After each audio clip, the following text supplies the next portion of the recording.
Что, черт возьми, вытворяет Ламин Ямаль в свои 17 лет?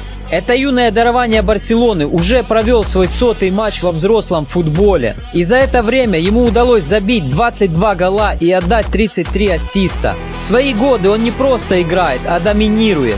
Любители цифр и статистики уже давно сравнили его показатели с легендарными Криштиану Роналду и Лионелем Месси. Ямаль опережает график Лео и Криша. У Месси в возрасте 17 лет было всего 9 игр, 1 гол и 0 ассистов. А у Роналду 19 поединков, 5 мячей и 4 голевые передачи. Месси же провел свой 100-й матч, когда ему было 20 лет. Тогда он уже успел отличиться 40 раз и отдать 13 голевых. Роналду преодолел отметку в 100 матчей в возрасте 19 лет. Португалец за первую сотню встреч забил 17 голов и отметился 19 ассистами. А как ты думаешь, станет ли Ямаль лучше Месси и Роналду? Напиши в комментариях.